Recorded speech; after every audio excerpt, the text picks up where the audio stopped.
उस रात आदित्य ने सिर्फ एक गलती की थी, वो ऊपर चला गया। रात के 12 बजे थे। आदित्य अपने नए फ्लैट में पहली रात रहने आया था। पूरा बिल्डिंग लगभग खाली था। सिर्फ ऊपर वाले फ्लोर पर किसी के चलने की आवाज आती रहती थी। थक थक थक। आदित्य ने सोचा शायद कोई और किराएदार होगा। उसने खाना खाया और सोने चला गया। लेकिन रात के ठीक 2:13 पर उसका फोन अपने आप बज उठा। स्क्रीन पर लिखा था अननोन कॉलर। उसने कॉल उठाई। दूसरी तरफ सिर्फ धीमी सांसों की आवाज थी। फिर एक लड़की की टूटी हुई आवाज आई, ऊपर मत आना। कॉल कट गई। आदित्य डर गया, लेकिन तभी ऊपर से फिर वही आवाज आने लगी, ठक ठक ठक। अब की बार आवाज और तेज थी।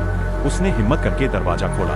पूरा कॉरिडोर खाली था, लेकिन सीढ़ियों जैसे कोई अभी अभी भीगकर ऊपर गया हो। डरते डरते आदित्य ऊपर वाले फ्लोर पर पहुंचा। पूरा फ्लोर अंधेरे में डूबा था। सिर्फ आखिरी कमरे का दरवाजा थोड़ा खुला था। अंदर से धीमी आवाज आ रही थी, मदद करो। आदित्य ने धीरे से दरवाजा खोला। कमरे में कोई नहीं था। सिर्फ एक पुराना शीशा रखा था, और उस शीशे में आदित्य अकेला नहीं दिख रहा था। उसके पीछे एक लड़की खड़ी थी, गीले बाल, सफेद आंखें और टूटी हुई गर्दन। अचानक कमरे की लाइट जल गई। रोशनी सीधे अलमारी के अंदर पड़ी और वहाँ दीवार पर खून से लिखा था, वो अभी तुम्हारे पीछे खड़ी है। आदित्य धीरे धीरे पीछे मुड़ा, लेकिन इस बार वो लड़की शीशे में नहीं थी। वो सच में उसके पीछे खड़ी थी। नैना आदित्य को बचा रही थी। फोन पर जो आवाज आई थी, ऊपर मत आना, वो नैना थी। वो आदित्य को चेतावनी दे रही थी। ऊपर से आने वाली थक थक थक की आवाज असल में उस चौकीदार की थी। वो धीरे धीरे आदित्य को ऊपर बुला रहा था, लेकिन अब बहुत देर हो चुकी थी, क्योंकि जैसे ही आदित्य ऊपर आया, उसने उस आत्मा के लिए दरवाजा खोल दिया। डॉ खोपड़ी और तभी कमरे के बाहर से भारी कदमों की आवाज आने लगी, थक। असल में उस बिल्डिंग में सालों पहले एक चौकीदार रहता था, जो लोगों को ऊपर वाले फ्लोर पर बुलाकर मार देता था। मरने के बाद उसकी आत्मा और भी खतरनाक हो गई। उसे नए किराएदारों की आत्माएं चाहिए थीं, लेकिन वो सीधे किसी को छू नहीं सकता था। उसे एक दरवाजा चाहिए था। आदित्य की आंखें डर से फैल गईं। लेकिन तभी उस लड़की के चेहरे पर अचानक दर्द दिखाई देने लगा। उसकी सफेद आंखों से धीरे धीरे काले आंसू बहने लगे।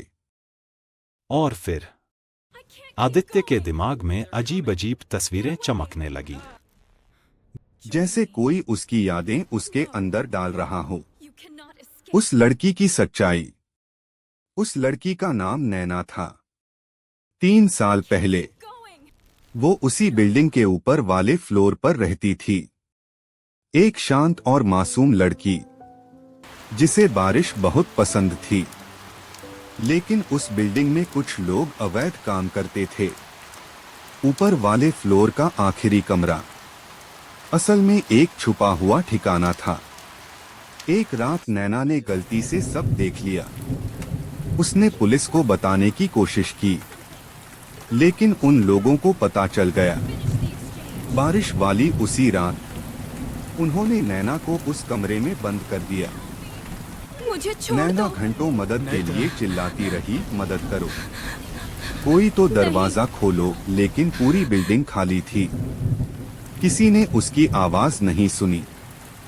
फिर उन लोगों ने उसका गला मोड़कर उसे मार दिया और उसकी लाश को उसी कमरे की दीवार के पीछे छुपा दिया गया। तब से उसकी आत्मा उस फ्लोर में फंस गई। चौकीदार और नैना की पूरी सच्चाई जानने के बाद आदित्य के पैरों तले जमीन खिसक गई। कमरे के बाहर अब भी वही भारी कदमों की आवाज गूंज रही थी, ठक ठक ठक। लेकिन इस बार नैना डर नहीं रही थी। उसकी सफेद आंखें दरवाजे की तरफ टिकी थीं।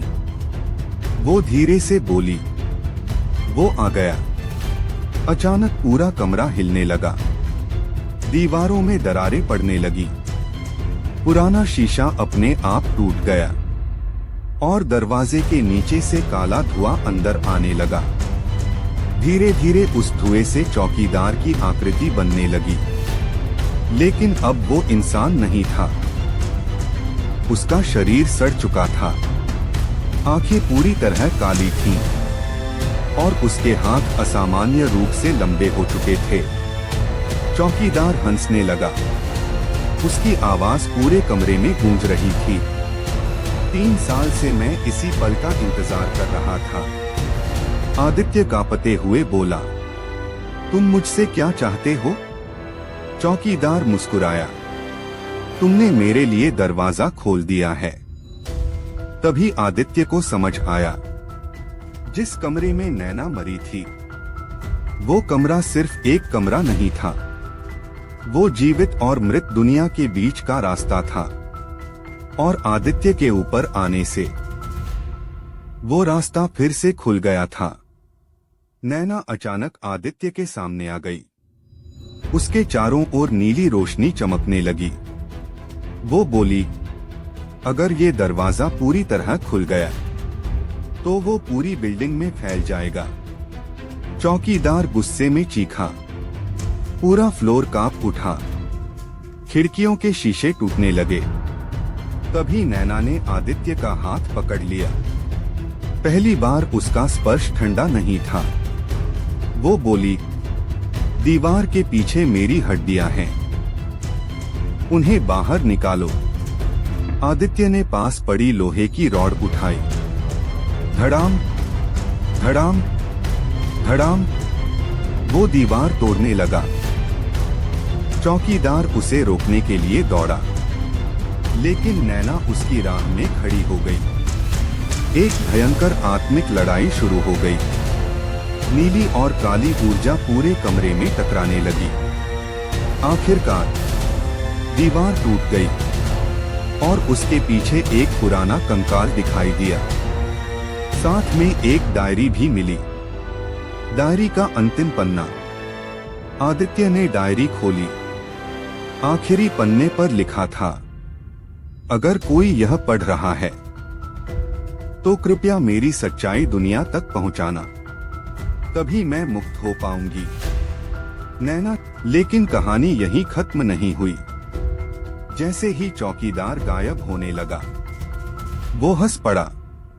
तुम बहुत देर कर चुके हो। आदित्य और नैना ने पीछे मुड़कर देखा। कॉरिडोर के आखिर में एक और दरवाजा खुल चुका था।